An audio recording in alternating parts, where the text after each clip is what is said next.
Redknapp here. You're listening to a proper podcast. It's the Alan Hudson Podcast. It's proper football, proper talk. Well, hello again. Welcome again to the Alan Hudson Podcast. Thanks for joining us. As most of you know, we're always available on the YouTube channel. If any of you out there haven't yet subscribed, it'd be great if you would. Just click on the subscribe button on our YouTube channel, Alan Hudson Podcast, and we'll be very grateful. Today, we're with the season approaching, we've decided to go back in time and pick our very best Chelsea 11 of all time. And to help Alan and I do that today is one of the greatest players ever to play at Stamford Bridge. It is indeed the great Charlie Cooke. Charlie, welcome. Great to see you guys. Great to see you. Alan, I'm sure you've got a word of welcome for Charlie. Of course, always, mate. It's, it brings back, I'm surrounded day in, well, no, I don't go out every day, but week in, week out, people talking about the players of today and, over the last, Chelsea's in turmoil, been in turmoil for a long time, and they bought 1 million players and they've had 1 million players on their books, but they just can't find the right players. And they've wasted so much money. And when you think, I was thinking when I haven't been up long this morning, but I was thinking about to start the show, maybe talk for 5 minutes about the greatest signings, and Charlie must, hope not to embarrass you, Charlie, but you must be right up there with probably the 3 greatest signings of all time. And obviously our mate Frank Lampard. What a signing Frank was, to score all them goals, So, and maybe I'd say the 3 best signings would have been yourself, Frank Lampard, and maybe Drogba. That was brought out the sky, and that was what we would be discussing in a minute. In the best Chelsea team ever. And it's from when Charlie signed, isn't it, Tony? Well, yeah, we're doing it. We're going to pick our all-time best Chelsea 11 from the time Charlie signed in the mid-60s. So right. What's your response to what Alan just said, Charlie? Well, I'm very happy. Anybody would say such kind words about me. I'm very happy about that. But my reality about the game is looking back at some of the names that have come through the club and getting some of the stats, some of the guys who made a big name for themselves in the later years, in these years, in the Abramovich years and so on, when they were winning the league, winning European Cup and so on, the statistics are fantastic. Obviously a great team, and they were beating a lot of teams and racking up the stats. And so that's one thing that always comes back to me. A huge failure in my game was just no stats, no goals, and a terrible weakness, terrible gap in my game. And I've got a kind of maybe a fetish for finding players that score goals and do it pretty consistently. And I think that's a huge kind of quality to bring to any team. And I've got a great respect for these guys who've put in the time over the years in the game at the club and scored the goals that won the championships. So I looked at some of the stats and I was pretty astonished at some of the stuff. That said, in return, I'd like to mention Alan himself. Alan, I never get a chance to say it to you ever. We were never real close buddies or whatever. And so we're never out there carousing or, chatting up or whatever. But hang on, Charlie. Can I just stop you there? Yeah. Are you telling me you were never out carousing with Alan? No. Well, we weren't exactly. Carouse is not really the right word, Charlie. I'll tell you what it was. He used to come in there with straight off the stage. It was all buttoned up and buttoned down, and one of these guys always looked perfectly dressed. He was a perfect dresser, Alan. You remember that? I took pride in my appearance, Charlie. I was one of these guys, Tony, that coming out of out of the dressing room after games, they'd all be in front of the mirror, you know, drying their hair and quaffing them and make them look good before they stepped out. And I was one of these guys that come out and brushed back your wet hair and walked out looking like a cat, you know, a scabby cat kind of thing, you know. So anyway, Alan's one of these guys, but one of the things I always felt, I never expressed to him, and I've never really talked about it because people ask you about different questions about Chelsea. And I've never specifically been asked about Alan's game. But one of the things that he had, and it's one of the things that I think all the top players or the best players carry through, I think he had a great physical talent.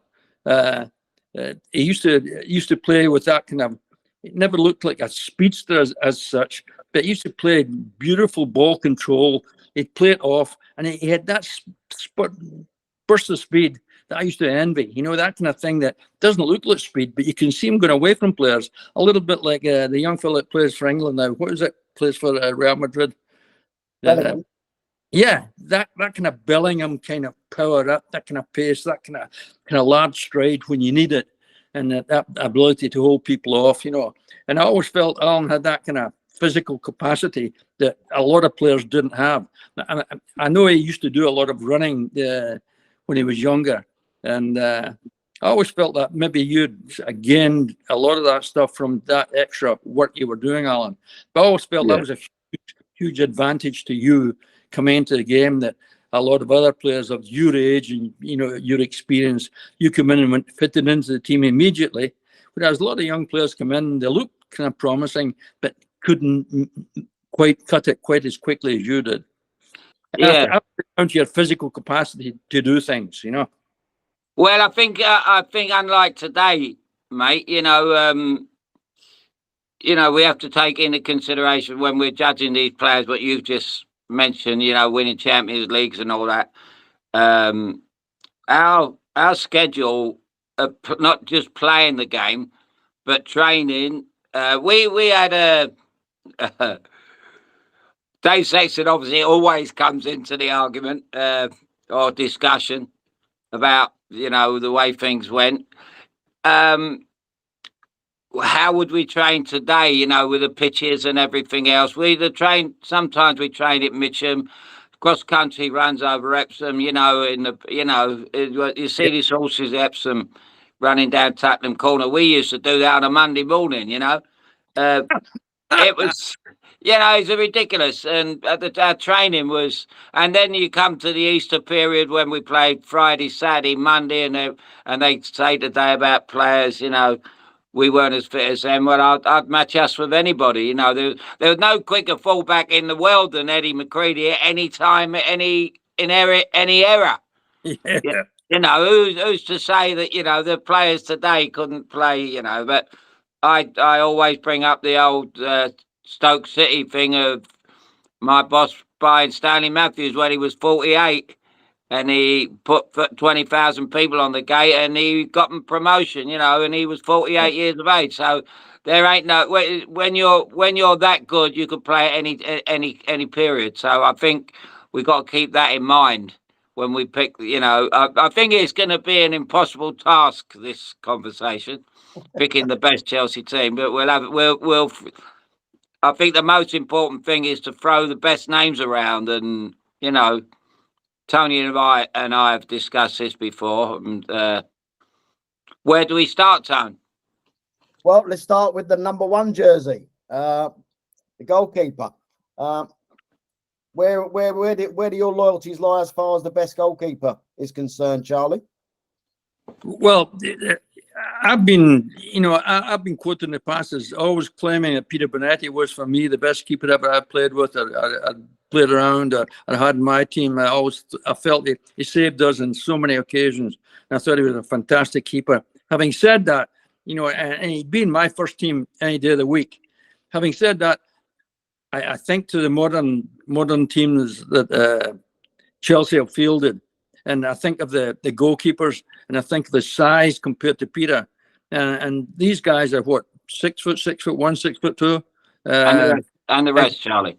Well, yeah, well, the big guys with big arms, and I think they've got an advantage, or would have had an advantage over Peter, who was what, 5'10", hugely agile and brave. But in that sense, although he was always my favourite keeper, I'd tend to go with somebody like Peter Cech, just because of his size and the achievements that the team made and he made during that time when he was at the club. So I would go with somebody like Cech, and I'd be inclined to even go with other keepers of this recent eras as opposed to Peter, simply because of the size and the advantages that gives them. I think you're right, mate. I think you know, I always say pound for pound, he was probably the best. You know, like they talk about fighters, whatever. But I always there's always something in my mind about Catty, and it was always, even when I see him, I have this flashing image of in my first season, 69-70, we played at Old Trafford, and we always played well there. We were great on this day. You were great. I thought I was great. Ozzy was great. It was we murdered Manchester United. To go up to Old Trafford and beat them like we did, you know, we beat them 2-0 in a cruise, you know, and I scored another goal at the end and make it 3-0. That was disallowed. But I remember one thing in particular in that game. We were attacking, not the Stretford end, and we were attacking their end, and we broke down, and Bobby Charlton picked the ball up just inside our half, and he'd give it the shimmy. Remember Dave Sexton wanted us in training one day to do that Bobby Charlton thing, drop the shoulder and go. It was ridiculous, you know. It was like trying to say, do your drag back, you know. And I remember chasing Bobby Charlton, and he dropped his left shoulder, went to his right, and from about 35 yards, hit this shot like we know he could do, and it was in the top corner. And I was right behind it, and there was a load of players in front of me, but I see it going in the top corner, and I went, oh, fucking hell, you know. The Stretford end went up, goal, and Catty come out of nowhere, and this is the key. He never saved it. He caught it. There's a big difference. These goalkeepers today don't know how to catch a ball. They might swirl, they might move, but the art of catching the ball is gone. They all think they're playing 1-2s is more important than catching the ball. They should practice catching the ball instead of playing 1-2s with the fullbacks, you know. Which they did the other night, didn't they, Chelsea? And they lost 3 goals through messing about at the back. And So Alan, Alan, can I just ask a question? Would Peter have been wearing gloves in that game? No, I don't think so. It was very wet. He may have done, but I don't know. He caught it anyway. Whatever he done, he caught it. You know, Freddy Krueger wouldn't have caught it. Unbelievable. That brings up one thing. When it comes to picking teams from all the ages, if you want to call it that, we're talking about players that I honestly don't know what they're like in training itself. We're talking about from a distance and what you see and what you evaluate for yourself. But I think also that quality that people have, that integrity, whatever it is that you sense about people when you're around them, I think that comes into play with all of these players and all the performances.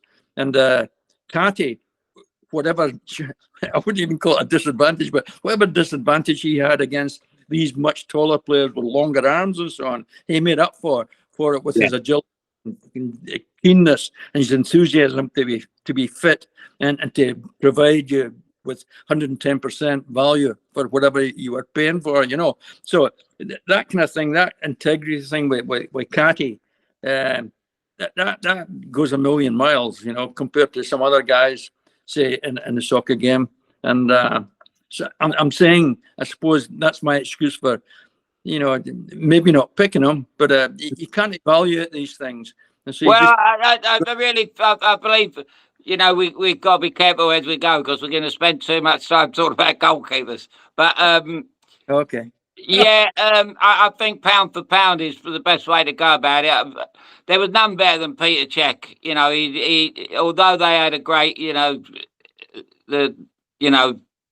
John Terry at the back was incredible in front of him, but he saved Chelsea on so many occasions, Peter Cech, even when they had a good team, you know. So pound for pound, you could toss a coin, really. If you was playing in 1970, you pick Peter Bonetti. The only downer on Peter was what happened in Mexico, but you know that was a fiasco. Of course, it was. Yeah. You know them 2 goals he gave away, or they put down to him in Mexico. He never did. He had a season of all seasons in 1969-70. Yep. He was out this world for us. So that was just something to forget. You know, it's everybody has a nightmare, and he did have a nightmare, because that Beckenbauer goal, he would have had that 99 times out of 100. So I think we've made our case there, Chaz. Yeah. Well, you haven't given me a definitive number one, Alan. Well, I would go pound for pound. I would go with Peter Bonetti. You know, or Peter Bonetti's older brother, bigger brother. You know, the 6'2", the 6'2" one. No, but there was no better. There's no better goalkeeper than Bonetti in the 70s, 60s and 70s. He was fantastic. Brilliant. Okay. Well, we're agreeing to differ on that one. Well, I agree. That ain't good. That's going to be the theme. That's going to be the theme of the show. But you're talking about the 70s, obviously you would go with that. If you're talking about all time, I'm saying Czech, or Czech, however you want to pronounce it. Okay. Yeah. There's not. I don't think there's an argument there. It's just a matter of these Chelsea supporters that would put Czech number one and never see Bonetti at his best. That's a very valid point. Yeah. Right. Can we move on to the right back position now? Let me, before you rush on too fast here. I know we don't want to get slowed up. I get it. Last time we done this for you, you were sitting at 3 o'clock in the morning. What team we're going to? What kind of lineup we're playing here? It's your choice. It's your choice, Charlie. Team of your choice, system of your choice. Well, I know the team I'm going to pick then. Well, okay, right fullback, and I looked over quite a few names and so on and so forth. And again, the whole thing about being a goal producer, a goal chance producer, somebody who's going to be effective from the back, who isn't just a defender, but is an energy source for the whole team. I picked Ivanovic. Okay. No comment there? No, he's a good player. Well, I must say, I'd like to see him play in a bad team. That's another thing. You got to look at these players. They come into the Chelsea team and they all look good players, and they are good players. But you know, I remember you going to Crystal Palace. I went to Stoke and they were 4th from bottom, and they were struggling. You got to take all this into kind of consideration. If I was picking the right back, I think when we were there, I've looked at mainly. There's not really one. I thought you was going to say Ken Chiletto if he'd have stayed fit, but I don't know how good Ken might have been because he was injured when I got there. But I think I would pick Gary Locke. I think Gary Locke, as a young kid, had he come into our team in 1970, he would have been. He'd have went on and got so many caps for England. I think he was as good as right back as Chelsea have ever had. I think maybe not when the team split up, but he came into the team. I feel sorry for players like Gary Locke, Chris Garland, Bill Garner. They come into our team when it was rocking, and you know there's a ship going down. It's like going on the signing for the Titanic, you know, and you know it was very tough for certain players. But I know when we were, you know, like big games at Old Trafford, Gary would have loved that, you know. Eddie Gray wouldn't have got away with what he got away with Gary Locke. He might have got away with it with Webby, wouldn't he? Wouldn't have got away with it with Gary Locke. And he was a kid that I really feel from going on from club to club, and Stoke, Pat Rice at Arsenal, these kind of players, great fullbacks. Gary Locke for me, as good as he would have got in any team in the 90s, and the John Terry, Frank Lampard team. I think he was as good as anyone. I'm a wee bit surprised there. I mean, I thought Gary was an excellent, good athlete, and he's a damn good player when I saw him. What actually happened to his career, Alan? Well, I don't really know, because I left really when he was in his first season, Charlie. He was in and out. I think he suffered with a couple of injuries when I was there when he was young. He found it difficult keeping. I can always remember him gasping for breath and stuff like that. He wasn't fit enough, and he was getting thrown in when we were struggling. And I mean, we bought Paddy Mulligan, but Paddy Mulligan wouldn't even come into the equation. We defensively, let's get one thing straight at Chelsea. You, Osgood, and me, we probably got the blame. Osgood and me, really, more than anyone, got the blame for our defensive frailties. We lost matches at Orient when we were 2-0 up. We would have won the cup again. Our defence was like a Sunday morning pub team who'd just been out drinking till about 5 o'clock in the morning. They were bloody disgusting. David Webb and Ronnie Harris with Catty with 1 goal. Orient couldn't believe their luck. They thought they were playing against a Sunday morning team. We were 2-0 up and cruising, And I look at all these things and I thought, great players don't have days like that. And Arsenal went there 2 weeks later in the next round of the cup, I think, and won 1-0. That was the difference. And we murdered Orient until Hoadley scored that 35-yarder. Catty should have had, strangely enough. But they're all the things that you'd never see. I've heard of these few catastrophes lately in the new Chelsea team, and I see it last year. I mean, they're so erratic at the back. They think that passing the ball across the goal and playing 1-2s at the back are more important than defending, and the art of defending is gone. We can't. People in this defenders can't defend anyway. That's why they keep pulling people's shirts and stuff like that, and hugging people in the box. So they've got to do something and stop that, and give more penalties. As soon as someone holds someone round the waist, give a penalty, and they stop doing it, because that's not a part of the game, and that's because they can't tackle properly and they can't defend properly. Well, as we go on here, I would like to suggest I'm looking for 2 fullbacks, 2 attacking fullbacks. I'm looking for 2 central defenders who can do it either way. So 2 central defenders, 2 attacking fullbacks. I want 3 guys somewhere in the middle of different qualities. Then I want 3 forwards. So that's how I was picking my team. Yeah. I'll give you an example of Ivanovic. This came from, I remember Dave Sexton had a team talk, and he started off, he used to talk about the NBA and basketball games in America and so on and so forth.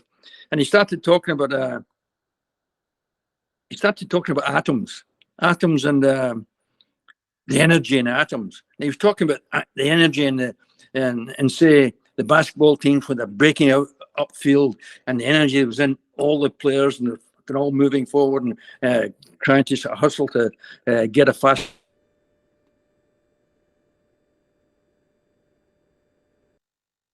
The idea that, and he never went on and did it at length, but I thought it was the start of something that could have been big for the team. It could have engaged everyone. Agora's a bit wound up, and if he had done more of it. But he was talking about the team as atoms, and you think of atoms and energy in atoms, and he's saying when you look at a team, everybody's an atom and they're giving off energy, and they're giving off energy to their teammates all the way around, to everybody on the team.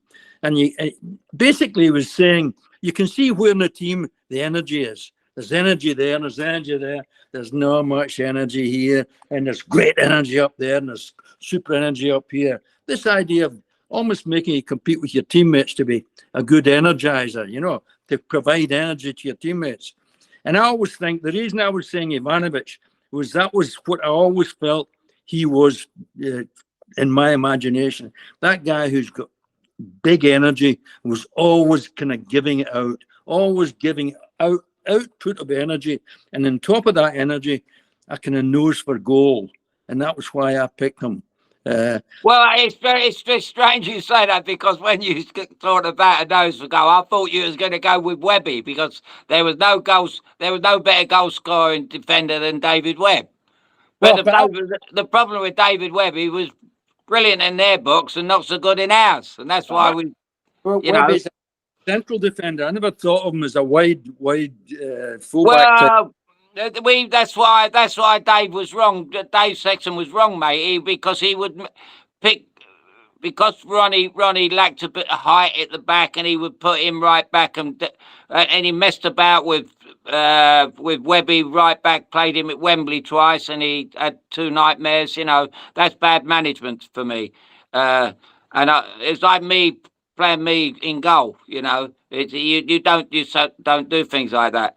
But no, I exactly what you're saying. I'm not. The one thing that did surprise me that you were listening to one of Dave's team talks, because I never. I never listened to one of his team talks. I can't remember a word he ever said. There's only in all my life. I mean, I took notice of Don Howe. I was a lot older, a bit wiser. But I listened to Don Howe. When Don Howe talked, you listened, because he was more simplistic. Well, no, that was one talk. Dave wasn't trying to be complicated or whatever, but it's one team talk where I thought he got into something that he was really interested and energized about himself, and I thought it was the beginning of something, but he never ever mentioned it again. And it kind of died a quick death. Well, there you go. Isn't that bad management? Well, maybe not. Maybe he gets other ideas. But my point is, I was energized by it. I thought that was a great idea, and it should have been developed and used it over time. Well, yeah. There's a lot to be said for that. You're talking now as if we're playing on a different planet. We are human beings, and you don't plug us in. Recharge our batteries or anything else. Energize Johnny Hollins' energy, my God. But when it comes to, we're moving on to the central defender, we're going to, I think Tony and I agreed on this one. So we were talking about Ruud Gullit. Would we pick him in this team because he was at Chelsea for a short space of time, 18 months, Tone? Well, with his management spell, he was there 2.5 years. Forget his management. He, as a player, he was just something else on a different planet. I think we'd be very short on the centre halves. I think it's the 2 centre halves pick themselves. This new fella's been good at the old boy. Thiago Silva. Thiago Silva's been superb, but it was a case of someone playing the game properly and playing the game the way it should be played, simple. And when you got 3 others around you that don't know how to play the game, passing it across the field, that's rubbish to me. I mean, the 2 central defenders for me, we can get through this pretty quickly, I think.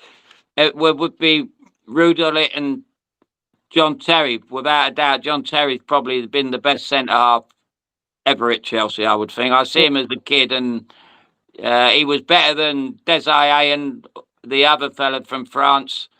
He was better than them when he was 18, 19. It was incredible. I don't think any... And you're talking about going up front and getting your head on things and scoring goals. So who are the 2 then? You're saying Terry and who? I'm saying Ruud Gullit, because Ruud Gullit played in a sweeping role at Chelsea. Okay. I remember Joe Royal coming down with Everton, and I went to meet him at the hotel, the Swallow Hotel in Brompton Road, wherever it is, Gloucester Road, and I see Joe's manager Everton. I went to see him. He just finished playing squash with his sidekick, and he was sitting in his room as he was getting ready, and we were going to the game. And he said to me, "Who's Chelsea's best player? Who do we have to stop?" And I said, "Ruud Gullit." He said, "But he plays at the back." I said, "If you stop him playing, mate, Chelsea don't play." It was simple as that. You know, he was just so far ahead. It was like playing. It was like a school teacher in the playground with kids. It was that. It was that good. Yeah, it's funny, Alan, but I don't remember him as playing that far back. Well, you don't have to pick him. Then take my word for it. I don't want to not pick them. Would Gullit make your side, Charlie, maybe in a different position? No, here, no. Okay. Who would be your centre halves then? Listen, the classic central defenders I can remember that I thought were the perfect match was what's his name? Vidic and Fernando. Ferdinand. Yeah, sorry. Vidic. Now, you remember when they were at Man U, and Vidic did all the fucking dirty work. He had all the fucking ugly work to do, and he went after it with a passion. And then you had Ferdinand, who had great pace, great athlete, and good on the ball, and he cleaned up all the messes. And sometimes they changed roles and so on. Ferdinand had to go and do the dirty work sometimes. Who's Ferdinand? What? Who is he? Who? Ferdinand. Yeah, Ferdinand. Yeah. Rio Ferdinand. Yeah. Rio Ferdinand. Yes. Yeah. When did he play with Chelsea then? I'm talking about when they played for yeah. No, I'm saying that's the idea I'm after. I want. I don't. Charlie, Rio Ferdinand wouldn't have got in the Chelsea team. I'm not talking about I'm talking about the job that I think him and Vidic did a fantastic job together. They held that whole team together at certain points. And what I've got here is I've got John Terry and to try and make it similar to the Vidic Ferdinand duo. I've got Rudiger. Good shout. He's as good as any. I always say about as good a player, as good a centre half I've seen. You know, I would always mention John Dempsey because he's one player that I played with him in my career that I never see have a bad game. I never see him. I agree with you. It was so consistent. It was unbelievable. And him and John Terry would have been a great partnership. But Ruud, you know, as we know, he played in European Championships. They won, didn't they? And he played in the great team in Milan. It was great for Holland. He had a problem off the field. I met him once, and he was a bit aloof and everything. And my son works with him now, strangely enough, on beIN Sports, and he says he's a great fella and all that. But that wasn't the impression I got. But as a footballer, my God, you know, for Chelsea fans to see a player like that come to Stamford Bridge, it was like I think he was probably at that time. There was plenty of superstars in a different. Superstars in our day was a different category. This was a world. He's done it on the world stage. Well, you're covering all your bases here. You talk about the Demps. I thought Demps and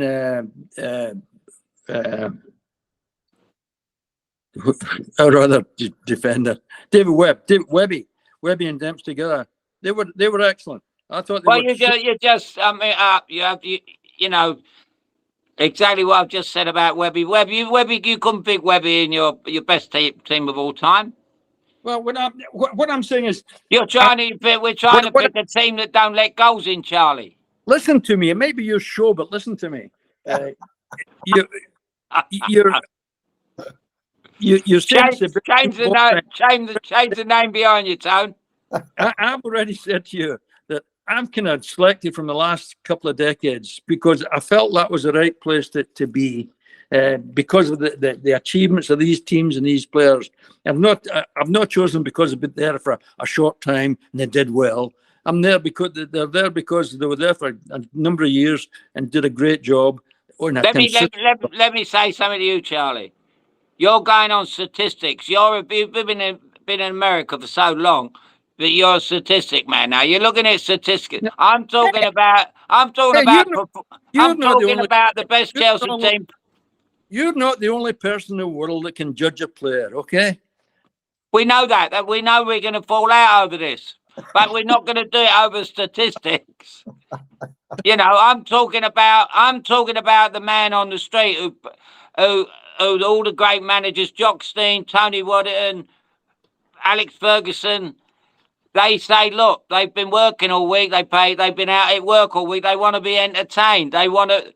Well, statistics don't entertain people. They're just a number. With all these great names, there's a lot of stats behind them usually, you know. Right. Look, this podcast is going to last about 4 hours if we. It was 3 o'clock in the morning last time we left. Tony, I would not, and I won't agree with one thing on them. Okay. Well, I think this is perhaps one area where you both might agree on. The left. Listen, I considered a lot of guys for this. I considered Webby and I considered John Demps because I respect both of them. Bloody good players. You respect them. Having said that, think of the guys that we left out: Desailly, Christensen, Silva. I mean, these are all guys that were genuinely worth considering as the backup man to your John Terry. Terry was for me, and then any of these guys could play alongside John Terry and do a good job. And I think a guy like Silva, who. As I can remember him, what thing jumps out to me, it's not just the work he does on the ball and cleaning up things at the back, but how in key times he was a genuine potential goal scorer at set plays. When he was in there, he was dangerous. And for me, there's too many players that they're not dangerous. They're not goal scorers. They don't get on the stat sheets. I agree. So I had a conversation with someone yesterday about centre halves. Every season, you got to give centre halves, both of them, whatever that, a figure that they should got to get more goals. You mentioned Rio Ferdinand. I mean, he was a joke in the other team's box. He played centre half at West Ham as a kid, I think. Centre forward as a kid as well. You know, he was a tall lad. But I would say John Terry would get 5, 6, 8 goals a season for Chelsea, maybe. Well, I don't know what. And that's the stat. Well, what about Thiago Silva's stats for the last couple of seasons? I don't know what they were, but I'm sure he got 4 or 5 goals each season. Yeah. Yep. Yeah, you're right. Great player, no doubt about it. He's a great player, but it's like having an argument today. We can see them players more clearly today. You know, it's a long time, 50-something years. So John Terry's, we agree on John Terry. I'm saying Rudiger because for me, like Ivanovic, he's an energy guy. There's an energy thing that he provides other players, and that's what's important to me there. No, I agree. I wouldn't like. He's a centre half. If I played centre forward, I wouldn't like to play against him. I wouldn't like to meet him down a dark alley either. Right. Can we move on to the left back? Yeah, please. This is. I suspect we're going to get a bit more agreement with the left back, but maybe I'm wrong. Alan, who's your left back? Unlike Charlie, I'm going for quality. not statistics. I think at his best, I was amazed when I went out to Tennessee to visit Eddie, that he told me something that I never knew all the time we played with him, and Charlie knew him a lot better than me. Had played for him in America and with him and whatever. But Eddie McCready in that team early on, before I got into the team, he was weltering when I got in the team, but he was as good as anyone. You know, he brought Tommy Dockett. He brought this new kind of overlapping fullback in, and he was fantastic. But I was just so amazed when he told me he was nervous before every game, to the extent of, you know, he was frightened. He when he got the ball, he panicked, and he said that's why. You know, well, this started when I asked him about playing with Jim Baxter, and he said he got me out. You know, it was great because I could give him the ball, and because when I got the ball, I used to panic, and that surprised me with Eddie. But later on in the year, when his eyes started to go, and obviously entered dark glasses when he was manager, he started, you know, so. Taking all that into consideration, I'd go with Ashley Cole. I think Ashley Cole is as good as anyone they've ever had at the Bridge.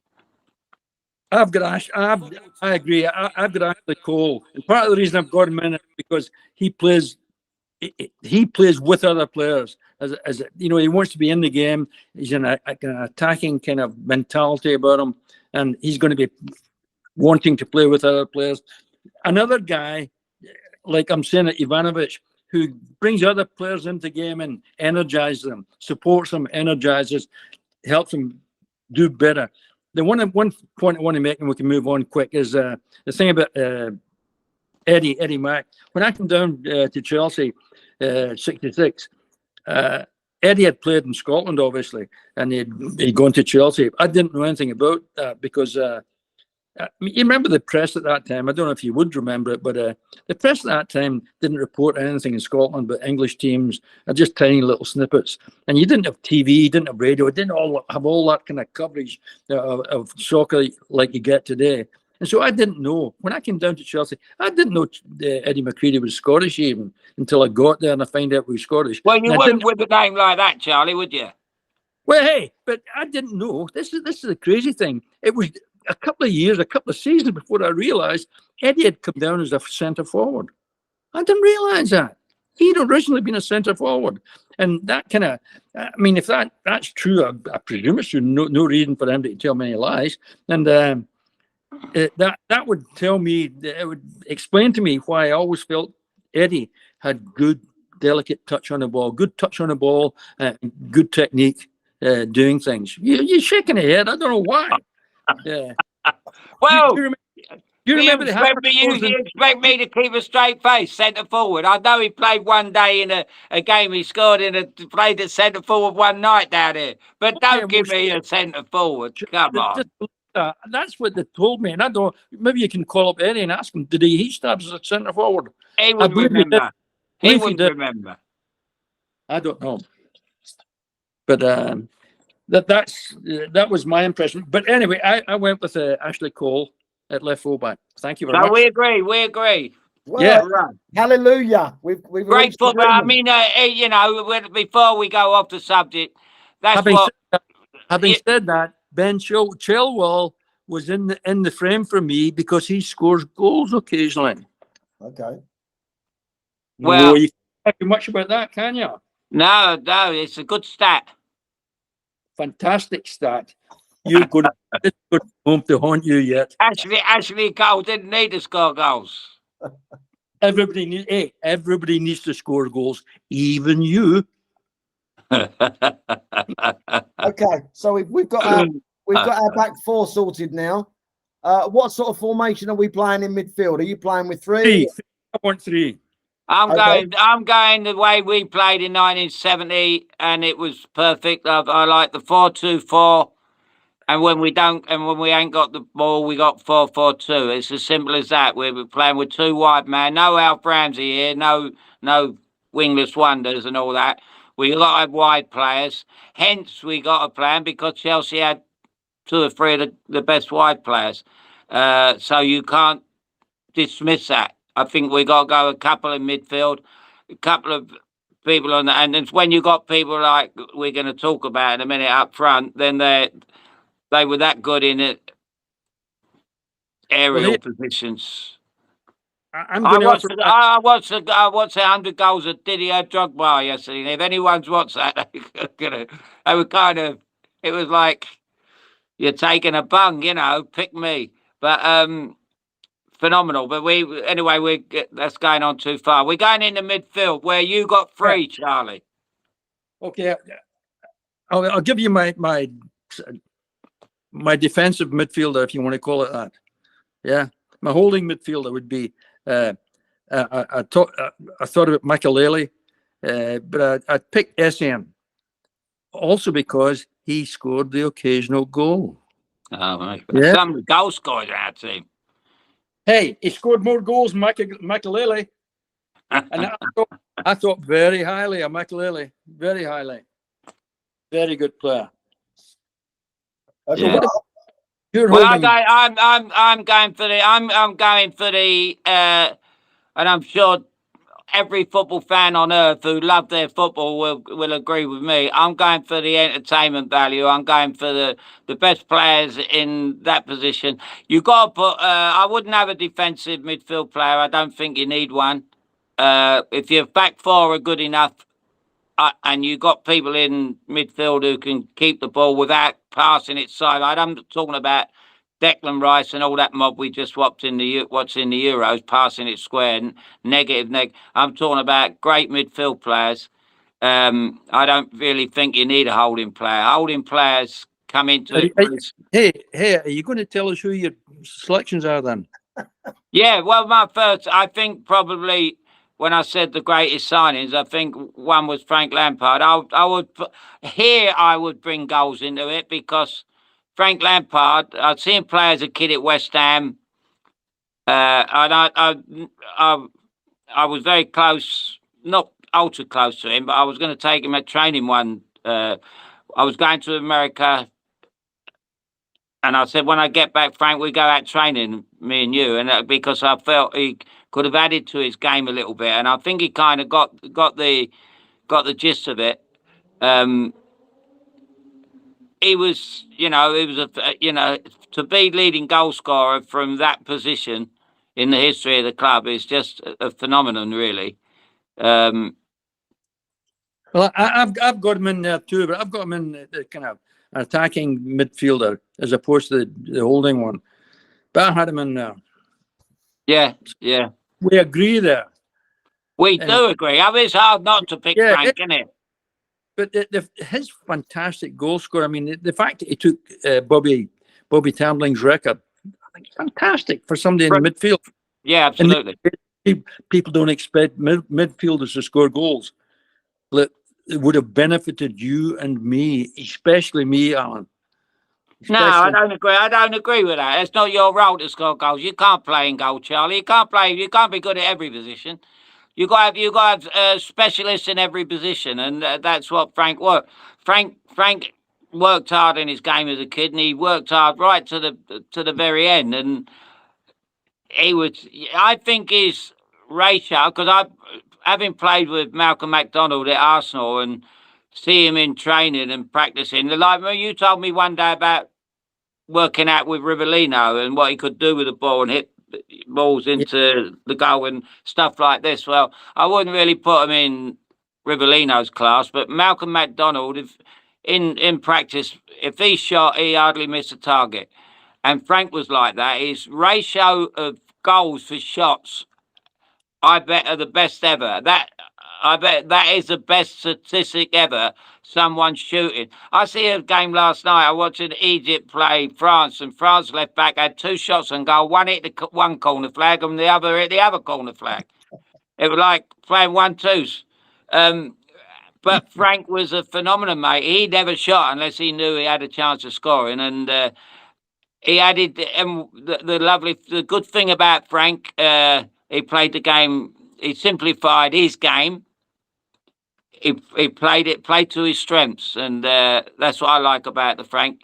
And I always said, you know, when people said, because I remember picking the chair, going to Stamford Bridge one night. I was living with my mother. It was not long after my car accident. And they invited me to Chelsea, and they said they got the best Chelsea team of all time, and you were in it, and they picked me in it. When I got there, I weren't in it.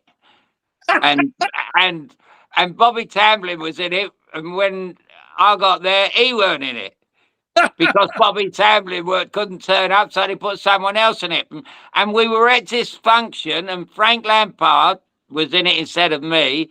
And Frank actually called me on my mobile phone while we were sitting there having a drink. And he went, "Ow, I'm ever so sorry about that." I said, "What are you sorry about?" He went, "Well," he said, "you know, they've left you out and put me in." I said, "Well, Frank, you know, you didn't do it. They did it. You know, but it wasn't. It was just something." But Well, Alan, you convinced me. You've convinced me. My third guy in midfield could have been Conte, could have been Palmer. I feel he's got fantastic potential. potentially, But my guy in midfield is going to be Alan Hudson. very good. How's about that? Yeah, you're just being nice now, Charlie. No. Alan, hey, I saw you at your best and at your worst, and you were some player. I'm trying to think of my worst. I can't remember them games. But You've got a very convenient memory. well, I'm only playing 2 midfield, so you know, every team I've ever picked, I put myself in it wherever I am, even a world 11. But that's just because I want to play with all the great players in the world. But I've got Essien, Lampard, and yourself. That was my midfield. Some midfield. That's my triangle. yeah. Top that, Mr. H. Well, And the that- problem is that you kind of threw me off here because I was wondering if do we pick each other because No, don't do that, please. no. It's no. I didn't mean it that in that respect. I mean, because I had someone in mind to play along. They, you know, there's the change in the game since we were in it and now is we played in a time of my favourite time with all the best players were always inside forwards. I love the inside forward. I love the old inside forward. These midfield players are now they're kind of 10% midfield players and 90% robots. They're just jobbing midfield, and we see that in the Euros. It was so robotic, and we've gone backwards. I don't, and the other thing is, you know, the percentage of overseas players that have come in. We were all British. Our team, we had a team in 1970. We've thrown together. I mean, I was more luck than judgment for the manager. He never knew that was going to turn out to win the FA Cup and Cup Winners' Cup, and we weren't lucky at all. We had a fraction of bit of luck against Leeds in both finals, but I think we earned that luck through our fighting spirit and team spirit. But I'm struggling. I've got a midfield player on my mind, but I just can't think of him at the moment. But it will come to me. Sorry. I said Charlie's thrown me off because I was going to. Well, I've got it's Lampard, Essien, and Hudson for me. Well, Okay. I appreciate that, and I think my form at Stoke City, I would have maybe have got him, but not my form at Chelsea. I don't think I played at Chelsea as well as I could. But Well, that was sorry, but you got to give us a name. I know I have. I'll come back to it. Well, I mean, if you want to, you know, he was finished when he came to Chelsea. But if you want a midfield player to play along Frank, and he ain't the holding player, then I've got to pick Glenn Hoddle. Whoa. If Glenn Hoddle had come to Chelsea, you know, Are you serious? That's a serious pick. what? That is Glenn a serious. Glenn Hoddle, I'm a Glenn Alan, Hoddle. Glenn Hoddle, mate. Glenn Hoddle. You've been drinking. Not yet. In a minute. Oh. Glenn Hoddle. Hey, Tony, Are you telling me that Glenn Hoddle weren't one of the great players? Just gone down the drain, you know. If Glenn Hoddle hadn't have gone into management, he would have been seen as one of the great players of all time. But his management career. Please, Alan. Well, I'm going with Glenn Hoddle and Frank Lampard. You're convincing yourself of things just by talking, you know. Well, you've been awake longer than me. I've been 8 o'clock in the morning here. Hey, can I give you my front three? There's coffee. Sorry, Charlie. You've obviously got an issue with Glenn Hoddle. Can you please explain why you're so dead against him?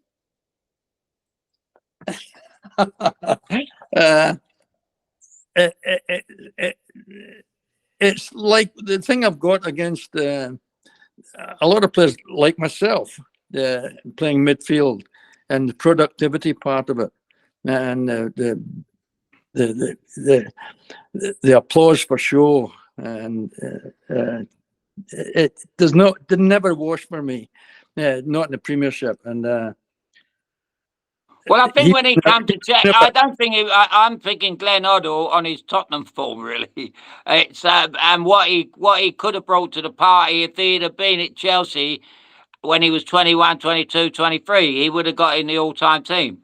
But, you know, I'd rather do that than pick someone who played for Chelsea who was inferior. Look, Alan, I think Hoddle was part of that whole kind of deterioration of the game, or say the England national team game. I'll give you an example. You know the recent Netherlands v England game, the semi-final game, the European Cup there. Yeah. You saw that game now. I watched that game right to the end. And I was sitting there wondering, what kind of fool are you to be sitting here watching this, and why are you not in bed sleeping nicely? You know, I agree. It was dreadful. No, yeah. But I'm not saying it's the player's fault or the manager's fault. I mean, it's the state of the game today. Nobody takes chances. Nobody's going to do anything that's going to upset the apple cart. Everything's so predictable. It takes 10 minutes to get to the attacking third. And it takes the other team, when they get possession, another 10 minutes to get up to this final third. And if somebody challenges somebody on the wing, they play it inside or they play it back to a supporting fullback. And that went on all night long. And I see it. Right. I'm glad you said that, because Glenn Hoddle weren't like that. Hoddle. I'm saying that Glenn Hoddle was part of that whole kind of thing that just crept into the game. And it was everybody, it's clever soccer, it's smart soccer, and play it easily and so on. This is what we've come to. Well, we agree to disagree, because that was discussed in England. Were discussed in midfield until they brought Palmer on, who brought a little bit of sanity into the team. Is probably the way to put it. But at his very best, Glenn Hoddle would have been in my team, not your team. You know. Oh, which goes in your. Now you've only got 3 more picks now. I got 4. Well, because I got to pick a front 4. I picked you. Presumably, you picked yourself. So you had your. I'm gonna pick myself up front. I'll pick Glenn Hoddle and Frank Lampard in midfield. Yeah, here's up front. I was telling Tony, I didn't realise that Arjen Robben played at Chelsea. I mean, I'd just forgotten it had been. There you are. He was my star man that you weren't going to put in, and you pulled him you plucked him out of the air. Yeah, but he is the kind of player that I would pick in any team, but I'm not picking him in this team because he didn't kind of quite play long enough. But that's the kind of player I'm leaving out, because I've picked Zola and Hazard to play either side of Drogba. And you've left Osgood out. yes, I've left Osgood out. But that, for the same reason I tell you at the very beginning, it's like Peter Bonetti, it's like Bobby Tambling, it's like Eddie Mack, it's like yourself. There's players in the team that I wouldn't leave out any bloody team. But when I put our team and people that we know from that period against the teams of the first 2 decades of this century, and I see what they did and what they achieved, I cannot say we should put ourselves in front of them. I just don't see it. I'm not putting myself in front of them. I think, as I said, I'd have picked myself in a team on my Stoke form. But I visualised myself playing at Stoke on heavy pitches, and because of my injury and whatever reason, and could these players do that on them pitches? They're spoilt today. My God, are they spoilt? With pitches, balls. Well, Alan, they're all spoiled. So the same thing that comes up about your statistics. In our day, you wouldn't be able to curl a ball over the wall like they do today, and like doing what. And when Beckham was playing, if it weren't for the wall, he would never been world class. That wall made him so many goals. He curled it over that wall with a balloon, mate. It was unbelievable. But you've just thrown in three. You've given us your front three. There's 3 names that I wouldn't leave out of any team, and yet I'm leaving them out. This team is Ozzy, Bobby Tambling, and Greavesy. I think these guys were absolutely. Well, Jimmy Greaves was the greatest goal scorer I've ever seen in my life. The taker of goals, the classics. But he doesn't come into it because he was just before that, and for Chelsea not to put him in their all-time great team when they did pick it, that's how stupid they are over there. But we're also keeping up the, not forgetting the pitches and everything else, and that why these players basically look better players than what we did in our day because of the, and Sky TV makes them look better players or worse players, as in the Euros. But my front four, this is really good or interesting. I'm going with a 2 wide man, and not because you picked me, but I regard you as a right-sided player. You've played some games in midfield where you look. I remember you playing at West Ham one night before I got in the team, and you just all over the gaff and running ragged on a hot Wednesday night early season. But basically, you I think a little bit could be said about you at that time, and I think I said it on the previous show. Ability-wise, it was like you were the closest thing to George Best we ever see at Stamford Bridge. A lot of other supporters never see the real Charlie Cooke, but and you was like George, you'd done all your best work out wide when you were toying with fullbacks and beating people, and like the goal again. Although you ran across field, and the ball you give Osgood at Old Trafford was, it was like Sevi Ballesteros. I can chip him one up for him. It was incredible, but. So I'm having you on the right, and I'm going with Arjen Robben. You nicked that one off me, Arjen Robben on the left. I think he was as good as anyone anywhere at that time, and he might have wanted to go. He probably wanted to go. Why Chelsea let him go? They should have broke the bank to keep him. Well, they haven't. The 2 that I mentioned, Hazard and Zola, beat him hands down statistically. No, I'm not interested in your stats, Charlie. Well, you want to start being interested because you're going to get caught out someday. Listen, how many goals you think you're going to score in a game with all these stats? You think you're going to be 29-4 or something? Games are still going to end up 1-0 or 2-1.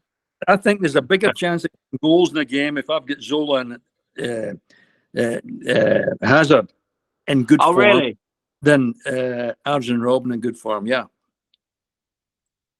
Who's your two centre forwards, Al? Well, it was 2 out of 3, wasn't it? You had two big boys up front. I think the couple of seasons Hazard had at Chelsea was just phenomenal. I don't know what happened to him afterwards. But how could you leave Drogba out? How could you leave Osgood out? I don't know. Ozzy in 1970, and before he broke his leg and everything, there was always that debate about he lost pace and all that. But I don't believe. I think he added other things to his game. But we all got other broken legs. I broke my leg. People broke their legs. Dave Kai broke his twice or 3 times. He got over it. I don't think it really slowed him down. Now, that was just an excuse for many people. But and I say I watched Drogba's 100 goals, Premiership goals yesterday, and how can you leave the fella out? And what he was like Osgood, he was a big match player. And that is the key to any great side. You've got to have big match players. And that's why Ferguson won so much, because he had big match players. He had people like Cantona who turned up on the big occasions. I'd have to. The only thing I could do is put Hazard. I don't know, but it's a luxury. You can only pick 11. As simple as that. Yeah, but if you're saying you're going to play two men up front, 2 big boys up front, then I think Ozzy is a shoo-in for me, along with Drogba. It was Drogba, Ozzy for me, and when I looked at Drogba's statistics again, there's just no way I could leave him out. Looking at what they won during that period of time, I mean, they won a lot of stuff. When you look, Charlie, Ozzy and Hutch that first season, I remember Hutch coming down, and I remember my father recommended Hutch to Bobby Robson. He'd see him play in the Southern League. He played against my brother, and he recommended him to Fulham, and they never took the recommendation up. And Fulham's loss was Chelsea's gain, and then they brought Hutch in, and he was just a Southern League player, and he played like a Southern League player, even for us, and that gave us that. Ozzy needed someone alongside him like Hutch, and they were 2 peas in a pod off the field. They were 2 street fighters up front. But if you think that him and Ozzy and Hutch scored 60 goals in that first season, how many would Ozzy and Drogba have got? The mind boggles. And that would have been a statistic for you. They'd have got 80, 90. It'd been interesting. Here's one. Floyd Hasselbank. No. Statistic? What about you, Tony? Did you like him? Hey, statistic. He qualifies, no problem whatsoever. But no, Charlie, let me tell you something before because you must be getting tired now. It's late over there. We now have left some good players out. We haven't mentioned. I'm going to dread this. People going to watch this and go, well, how about, sorry about that. It was 7 o'clock in the morning, 7:30. I've only had 1 cup of coffee. Leave me out, Dave Sexton never had this problem, having a coffee in the morning, being a teetotaler. Okay, look, I don't want to keep Charlie up much longer. It's interesting. You've only agreed on 4 players in both your sides. That's John Terry, Ashley Cole, Frank Lampard, and Didier Drogba.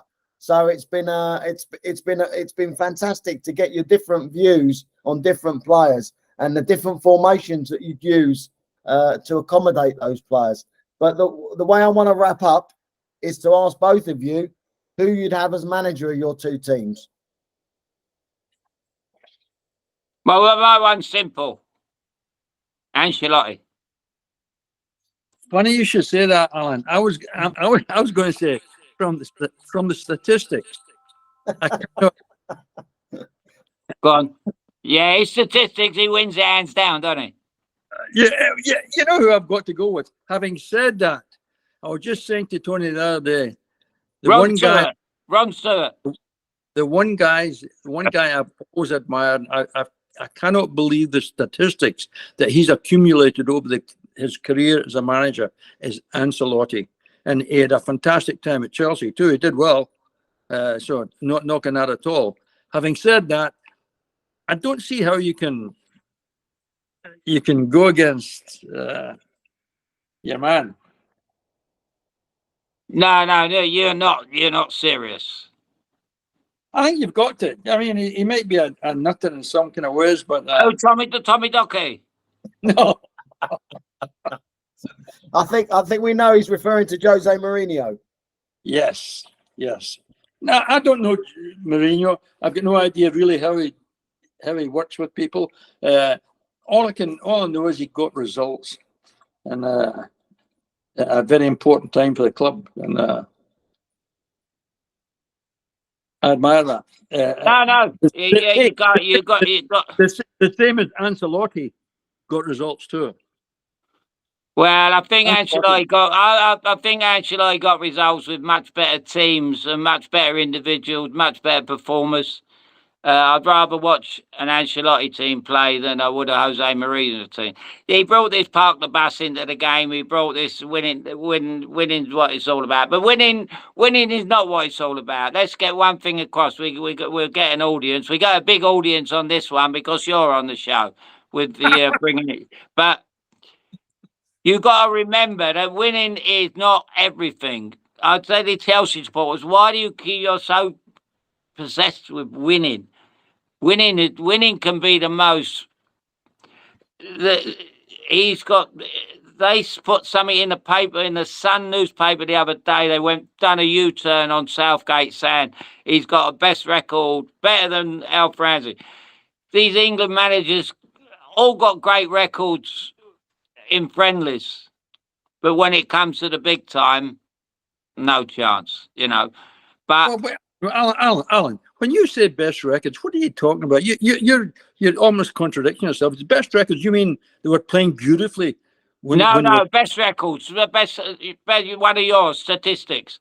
They got Southgate's got the best statistical record since Al Ramsey as an England manager. Now, come on. What do you want to? It's like going to watch a movie and and you think, what am I doing here? It's like you said watching England. Holland, I agree with you. Hey, but at the same time, Alan, the other team had as much blame as England. There were two teams just playing safe. There were two poor teams. Two below substandard teams. Yeah. With players that couldn't bring the game alive, They're not poor teams. They're obviously excellent players, and compared to the Dutch team, which the total football. I mean, they wasn't really as great as what they said. Take Johan Cruyff out of their team, and they would have been a very, very good team. But put Johan Cruyff in a team, they were a team. I played against him. We played against him at Chelsea in Amsterdam one day. I played against him 4 times in the States. I'm sure you played against him 3 or 4 times, and he was a real deal, wasn't he? And he carried the Dutch team. They weren't total football all over the pitch. I played against my mate in Seattle. Steve Buttle tortured Johan Neeskens in Giant Stadium one night. And I thought, well, this just about tells me a lot about the Dutch players, It was all about Johan. And if Johan had come to Stamford Bridge, even for 3 months, he would have probably been first player on that sheet. Perhaps. Before we go, Charlie, do you remember the game Alan's referring to against Johan Cruyff in Amsterdam? I tell you, I may or may not. I'll tell you. Let me try and jog your memory. We played. Was it free? It was. I'd missed the cup final. I know this because I was struggling, and we went on pre-season tour. We played Paris Saint-Germain, who won the Champions European Cup around that time. They were a real good team, and they gave her a bit of a run around. But it was pre-season, and I don't really take them too seriously. I looked at pre-season games to get myself fit, not played well. I think that's the old object of it. And we stopped in Amsterdam on the way home to play Ajax. And I tell this story when I do my nights out, and it, you know, you add a little bit of humour to it. And we went into this bar overlooking the red light district, all the girls in the windows and all that. But we were up in the bar, and we came across Heineken. Heineken just came out, I'm sure it did. And we were all drinking Heineken, and we were having a drink, and Sponge was at his best, you know, bless him. We were all having a, you know, we were saying we were only playing this team tomorrow at Ajax. You know, we were all telling jokes about it's a washing powder and all that, you know, cleaning up liquid and all this, you know. And we turned up the next day. I was struggling on my ankle. The hard pitch, I knew I was going to be no good, but all I tried to do was try and do a bit of running and that. And I remember their team come out, and Johan come out with his number 14 on. And we thought he was one of their subs. He was the first man to pick change the shirt, wasn't he? The magic number 10 shirt had gone, and it's a wonder that everybody don't wear 14. All the great players today wear 14 because of Johan. And I think Tony's even asked me the question, how long into the game did you see the great Johan Cruyff? Well, it was from the very first minute. And I thought, well, they brought the sub on early. One of their players must have got injured in the warm-up, and they brought the Johan Cruyff on. They got Cruyff on his back. And ever since then, you know, it was Johan Cruyff. And I'll never forget the game. And I just, you know, like playing against Pele, when we played against Pele at Kingston, it was one of them that you're getting close to him and you're thinking, this is the great Pele, you know, the greatest player in the world, you know, played in 4 World Cups in the end and World Cup finals. But that was the night, that was the day we played against Ajax. I think we drew 1-1. They had a lot of the ball, but it was mainly all about Johan. But as I say, pre-season friendlies mean nothing. You're talking about Ajax there. Yeah, Ajax, Charlie. Did I play that night? You must have played. Yeah, I think I did. See, I kind of told that story, but I can remember that pre-season. And I remember playing, I thought it was Ajax, but I do not remember Cruyff that much in that game. That's all I can tell you. Well, yeah, I don't think you will. You know, it was that long ago, and they're unimportant games. And you know as well as I do, and a lot of other players that played in many cup finals, and they flash by, and they even say today, don't they? Enjoy the minute. Don't leave anything on the field because you may never play in another cup final, you know. And I played in 2 cup finals. One for Arsenal, got beat, and one for Chelsea and got beat in Stoke in the League Cup final. And it was kind of, you come off the field and think, oh, if only we could play it again. The reason I mentioned bring up the Ajax game again was one of the outstanding games for me in all the pre-seasons we had played, because it was one of the games where I was the most tired I can remember ever being in a game, never mind a pre-season game, just really, really tired. And I remember how Ajax come on, and tell me if I'm wrong here, because it might have been a different game. I don't remember Cruyff, but I do remember they didn't play with a centre forward. And Lou Hinton was down the middle, and there was somebody else covering him. I forget who it might have been. And they were walking about with nothing to do, and everybody else was fucking weird, getting a ass run off. And I'm looking back there, and there's 2 guys fucking smoking a cigar, saying, "Who can I mark?" You know, and it was crazy. But it was also crazy in my mind how the opposing team had just ripped us apart, easy peasy, just by a simple manoeuvre, taking somebody out of the middle.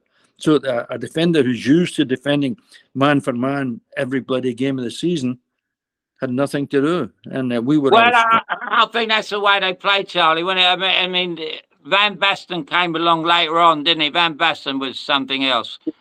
Mainly, they probably propelled him on a different level because of the goal he scored against England. I mean, or was it against England, the volley? It was an unbelievable goal.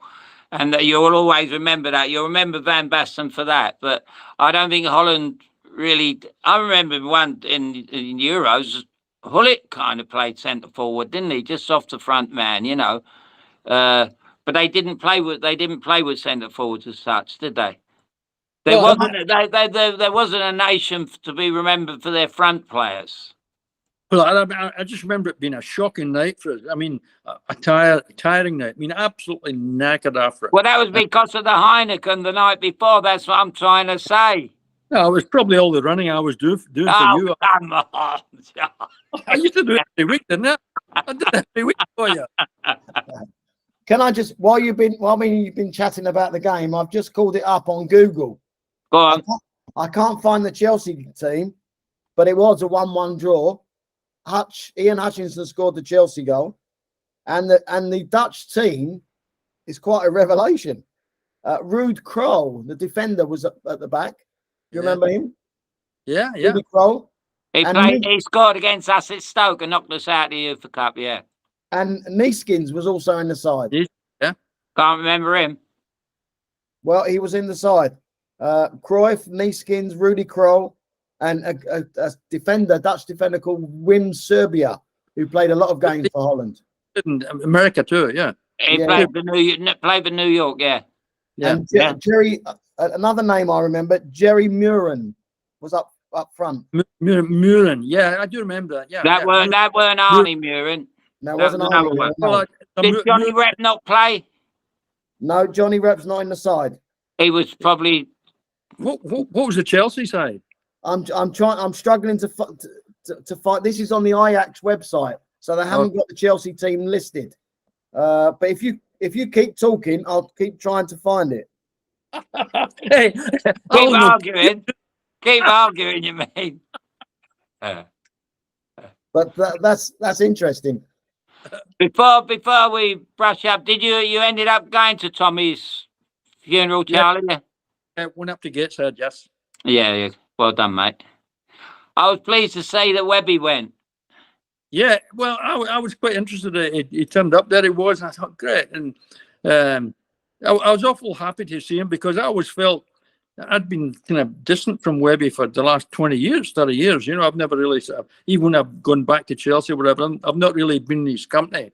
And I get a bit sensitive to that. You know, well, you know one thing about Webby, I fell out with Webby when he was manager of Brentford, and he offered me a job, and he never came through with it. And I wrote him a nasty letter, Sam. Yeah, I did, yeah. And I said, whenever we meet, don't make out we don't know each other. And he told people about it. You know, I said, well, don't promise me thing, because I wanted to get into the game and I wanted to, you know, become a manager. And that would have been a good stepping stone, because he had Stan Bowles there at the time taking the forwards. And while David was at Brentford, he had Stan Bowles working with the strikers, and he said, how would you like to come? And I was with my wife to be, and I think he was just trying to impress her than be sincere with me. And he went, how would you like to come to Brentford and take the midfield place? I said, Dave, I'd love it. And he, no phone call, nothing. I got the raving up with him. And then even more so, you think when he would manage Chelsea, and he was doing a good job at Chelsea. I thought he was a good manager at Chelsea. He had going about it the right way. His stats were good, Charlie. His record was good. And I was all, when he was manager at Chelsea, I thought he would have got the old boys together and said, come along and, you know, have a little. Did he do that? I was unaware of. I don't think he done a false. And it's strange. I'll give you the reason why. It's funny, because I was in with. I took the wife to be with me, because I went to see Ken Bates about doing a job talking. You know, after the games or before the games. You know, I was out. I wasn't doing much work and all that. I was working for the Sporting Life. For the Sporting Life newspaper, the racing paper. Gambling paper, and I was doing it. Was great. I loved it. But I said to Ken Bates as we were talking, I went, what happened to David Webb? Why did you get rid of David Webb? I said, he was doing a good job. And he said, if he'd have kept on the playing side of it, I'd have kept him. But he kept coming in and asking me what I was doing with the money. You know, Webby was all about, remember he used to come in with a, you know, it was all Rolls Royces and, you know, what did we used to call him? Gordon Gecko, wasn't it? And he said he was more interested in how I was running the club and, you know, where the money was going and what I was spending on the stand and this, that and the other. And he said he wouldn't keep his nose out of my business. He said, so I sacked him, which I found was quite amusing. I thought, well, good luck, because he didn't give me the job at Brentford. So, but that's why he got the sack at Chelsea, because he was poking his nose in where he shouldn't have. Yeah. Well, when I saw him at Tommy's funeral, I mean, I felt really happy to see him, and he seemed pretty happy to see me too. So we're going very well. Well, he was. Yeah. Well, I was going to originally. You don't mind a couple of minutes here, because we love Tommy Baldwin that much. I was going, and they cancelled the first funeral, didn't they? Yes, they did. Yeah. And I was all set to go. I was flying up. I was arranging my tickets, my flight tickets. My son was coming, and we were all going up and and stay the night and come back, fly back the next day. I'd arranged to meet his, his brother and everything else, and I was choked I couldn't make it in the end because it was too much messing about in the end. Course. We'd made other arrangements. I think we went right. I'm not sure if we went racist. You people had to change. But I'm glad I didn't go, because I wouldn't have liked to come face to face with Webby and talk about the Brentford job. And I hope he's watching, David. I hope you're watching. Well, we should give David Webb the right to reply and invite him on and challenge what you've said about the job at Brentford now.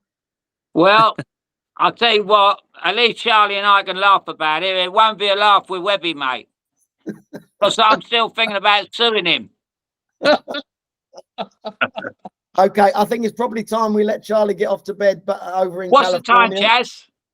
the time, Chaz? 1:30. 1:30. But can I personally say thank you very much, Charlie, for staying up so late. It's been a pleasure to listen to you put together your Chelsea team and to hear you go 15 rounds with Alan Hudson. Well, I'm gonna write something today. I'm gonna put some rounds, weren't they? I'm gonna write Charlie's team out and write my team out, and they're gonna put it in. I'm gonna put it into a computer and see who wins. Yeah. I'll tell you what my team is right now. But I'll tell you something, Charlie.